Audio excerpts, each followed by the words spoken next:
Economía en el virreinato. La conquista española significó la implantación de una nueva organización social y económica en el Perú, trayendo consigo varios cambios a los que los nativos se vieron obligados a obedecer. Primeramente, los españoles al llegar al Perú establecieron las encomiendas, que consistían en la adjudicación de centenares de indígenas, que debían pagar tributo y prestar servicios personales a un determinado español denominado encomendero.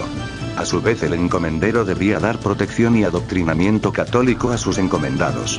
Y la mita, que consistió en que las poblaciones indígenas proporcionaban la sexta a 7 parte de sus varones tributarios, quienes obligadamente tenían que acudir a trabajar a los lugares señalados por el gobierno. Estos trabajos forzados llevaron a la colonia a una mala administración y exceso de abuso. Sería en 1569 con el virrey Francisco de Toledo que llegaría una consolidación definitiva de la administración colonial con la reglamentación de los trabajos y la formación de la Casa de la Moneda en Lima. El sistema económico se caracterizó por el monopolio comercial. El objetivo de la corona española era que solo España comerciara con América y así se beneficiara exclusivamente de sus riquezas.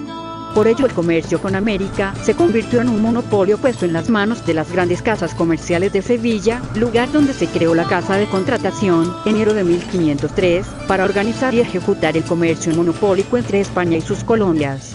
Además, en cada virreinato funcionaba un tribunal del consulado, que controlaba el movimiento comercial e intervenía en todo lo relacionado a él.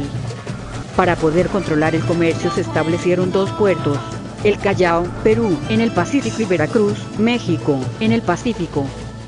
Posteriormente se habilitaron puertos, Portobelo y Cartagena. Desde estos puertos los productos se trasladaban por tierra. Establecido el monopolio comercial, trajo como consecuencia la delincuencia en alta mar, a través de piratas, pero que se logró controlar con un sistema de seguridad formado por flotas y galeones. En general, la economía colonial se sustentó en 3 grandes sectores. Minería.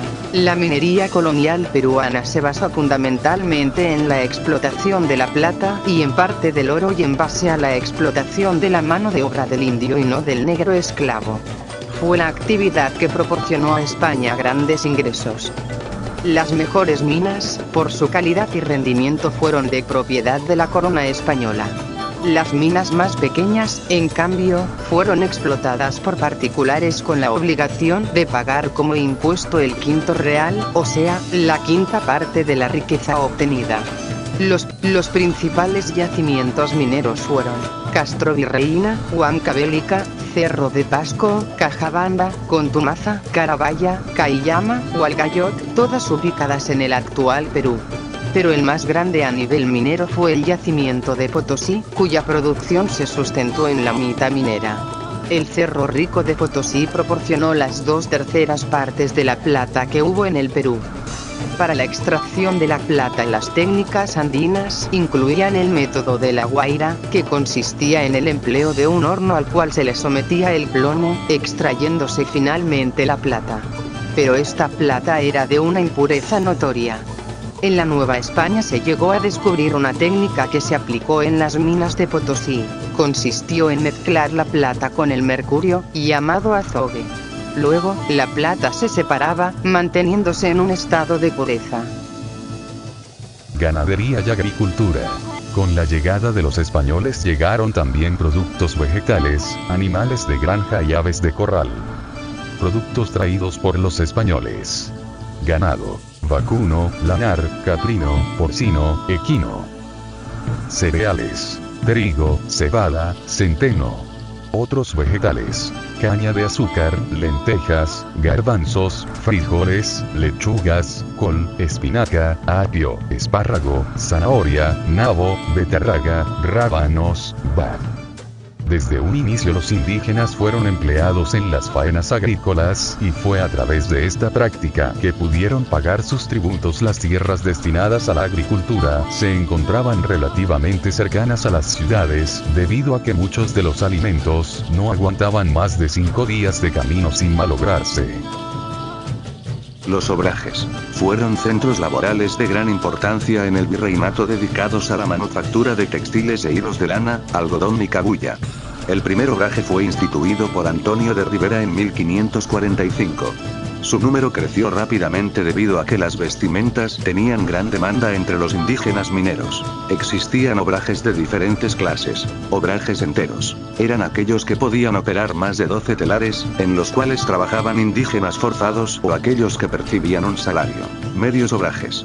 Medios obrajes. Si no excedían los 12 telares, pero que contaban con un batán y molino, pagaban la mitad de la alcábala. Los chorrillos. Contaban con 6 telares o menos y carecían de batán, solo producían tejidos de calidad burra.